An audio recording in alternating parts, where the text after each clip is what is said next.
ፈተና ላይ ተቀምጠ ሁለት ምርጫዎች ጋር ስትደርስና የትኛው መልስ እንደሆነ ግራ ሲገባ ምን ታደርጋለህ? አቤት አባት ትላለህ ወይስ ምን ታደርጋለህ? ሳይንስ የምለው ሌላ ነገር አለ። ዛሬ ምንም እንኳን መልሱን ባታውቀውም አእምሮ ትክክለኛውን መልስ እንዲጠቁም የሚያደርጉ 3 ሳይንሳዊ ምስጢሮችን ይነግርሃል። እስከ መጨረሻው ተከታተል፣ ምክንያቱም የመጨረሻው ብልሃት ውጤትን በ20% ሊጨምር ይችላል። ዛሬ ለሁላችንም የሚያጋጥመንን ትልቅ ፈተና እናያለን። ብዙ ተማሪዎች የሚያስቡት መገመት እድል ጉዳይ ብቻ እንደሆነ ያስባል። ነገር ግን ኤዱኬትድ ጌዝ የተባለ ጥበብ አለ። ዛሬ እሱ በደንብ ከብዙ ማብራሪያ ጋር በጣም በሚገባችሁ ሁኔታ አሳያችኋለሁ። ስለዚህ ይህንን ቪዲዮ በደንብ ካያችሁ ፈተናውን በቀላሉ የፈለጋችሁትን ያህል በቀላሉ መስራት ትችላላችሁ። የፈተና መልስ በቀላሉ ለመገመት በጣም ሳይንሳዊና ሲስተማቲክ የሆነ ስትራቴጂ አንድ ጊዜ በዊሊያም ፓውንድስቶን የተደረገ ጥናት 100 የፈተና ጥያቄዎችን መርምሮ መገመት የራሱ የሆነ ፓተርን ወይም ቅርጾች እንዳሉት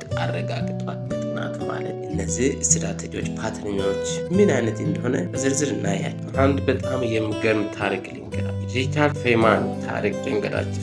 ታዋቂው የፊዚክስ ሊቅ ሪቻርድ ፌማን አንድ ወቅት ምንም የማያውቀውን የባዮሎጂ ፈተና እንዲፈተን ተጋበዘ። ፌማን ስለ ባዮሎጂ ትልቅ እውቀት አልነበረም፣ ነገር ግን የጥያቄዎችን አወቃቀር በማጥናት ብቻ ከፍተኛ ውጤት አመጣ።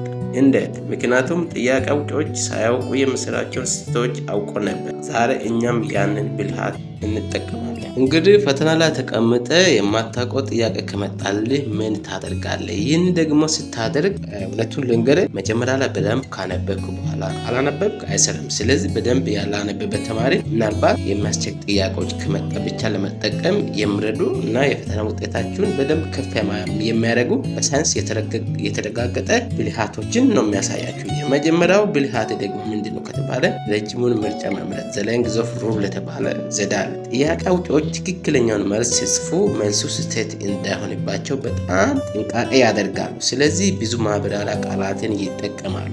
ትክክለኛው መልስ እሱ ሊሆን ስለሚችል ኦር የመሆን ቻንሱ በጣም ከፍ ያለ ስለሆነ ስለዚህ ኮንፊውዝድ የሆንከው ጥያቄ ላይ እና ትክክለኛውን መልስ ለመምረጥ ከተቸገር ሌንግዝ ኦፍ ሩል መተድ ረዘም ያለውን አማራጭ ስትመርጥ ትክክለኛውን መልስ የማግኘት እድል በጣም ከፍ ያለ ነው።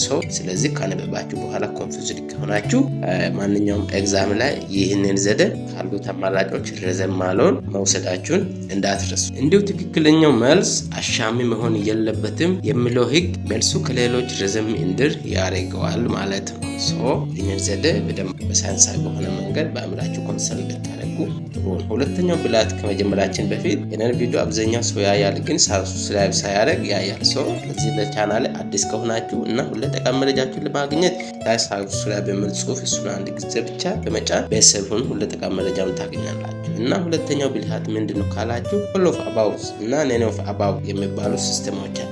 በስታቲስቲክስ ጥናቶች መሰረት እንደሚያሳዩት ኦል ኦፍ አባውት የሚለው ምርጫ ካለ ትክክለኛ የመሆን እድሉ 52% በጣም ከፍተኛና በጣም ከፍ ያለ ነው ብሎ ያምናል። ይህ ማለት ምንም ካላወቅ ይህንን መምረጥ እድል ከፍተኛ ሁኔታ ይጨምራል ማለት ነው። ስለዚህ በሳይንስና በስታቲስቲክስ ዘዴ የተረጋገጠው ይህንን ስለሆነ ኦል ኦፍ አባውት እና ኔን ኦፍ አባውት የሚሉ አማራጮች ካሉ እነሱን መውሰድ እንዳትረሳ። አሁን ገዳሚ የሆነው ሶስተኛው ብልሃት ንገራችኋለሁ። ሶስተኛው ብልሃት ተቃራኒዎችን መፈለግ ነው። ይህ ማለት 3 አማራጮች የምርጫ አማራጮች ተመሳሳይ ነው። አንዱ ለየት ያለ ከሆነ ያ ለየት ያለው ብዙ ጊዜ ስህተት። ነገር ግን 2 ተቃራኒ ምርጫዎች ካሉ ለምሳሌ ይጨምራል የሚል አማራጭ ካለ ላይ ይቀንሳል የሚል አማራጭ ሲኖሩ መልሱ ከሁለቱ አንዱ የመሆን እድሉ ከፍ ያለ ነው 80%። እና አራተኛው ብልሃት ምንድን ካላችሁ የቢ ወይም የሲ ምስጢር። የቢ ወይ የሲ ምስጢር ምንድነው? በባህላዊ ፈተናዎች ላይ ጥያቄ አውጪዎች መልሱን መሀል ላይ የመደበቅ ዝንባሌ አላቸው። ኤ ሳይደረግ በጣም ግልጽ ይመስላችኋል። ለምሳሌ ኤ ላይ ከተደረገ መልሱ ግልጽ ያስቀምጡት ይመስላችኋልና በመሃል ያስቀምጣል እና ዲም መጨረሻ ላይ ስለሆነ በመሃል ይደብቃል። ስለዚህ ትክክለኛ አማራጭ ወይም ትክክለኛ መልሱ ሲ የመሆን ፕሮባቢሊቲ ከፍ ያለ ነው። ስለዚህ በስታቲስቲካዊ ቀዳማዊ ምስጢር ነው። እነዚህን ሲስተማቲኮችን በደንብ ራሳችሁን መጀመሪያ ላይ ካነበባችሁ በኋላ ምናልባት ኤግዛም ጥያቄዎች ኮንፊውዝድ ከሆናችሁ ትክክለኛውን መልስ መምረጥ ከሁለት አማራጮች መለየት ከከበዳችሁ እነዚህን ምንም ሲስተሞች በደንብ ከተጠቀማችሁ ለኛን ውጤታችሁ የተሻለ ይሁን። ብዙዎች የሚሉት ደግሞ ይህ አይሰራም፣ ትክክለኛ ዘዴ አይደለም ይላሉ። ይህ በሳይንስ የተረጋገጠ ሲስተምና ዘዴ ነው። ስለዚህ ተጠቀሙ። አምስተኛው ብልሃትና ትክክለኛው የፈተና መልስ ለማግኘት ሳብኮንሺየስ ማይንድ ሚስጥር ይባላል።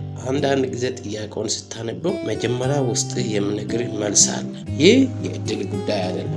ንቃተ ህሊና ሳብኮንሺየስ ማይንዱ ቀደም ብለህ የሰማኸውን ወይም ያነበብከውን ነገር የረሳኸውን መረጃ ሪከርድ አድርጎ ስለዛው የምሰጥህ ምልክት ነው። ስለዚህ መጀመሪያ ላይ የመጣላችሁን መልስ ያለ ምክንያት አትቀይር። አንዳንድ ተማሪዎች መልሱን ሰርተው ከመለሱ በኋላ ወይም ያለ በቂ ምክንያት መልሶቹን ሰርዞ ሌላው መልስ ይመልሳሉ። ይህ ስህተት ነው። ስለዚህ ይህንን ዘዴ ተጠቀሙ። ሳብኮንሺየስ ማይንዳችሁ በመጀመሪያ ላይ ምልክት ወይም ጥቆማ የሰጠውን መልስ መሰረዝ አያስፈልግም ማለት ነው። ለምን?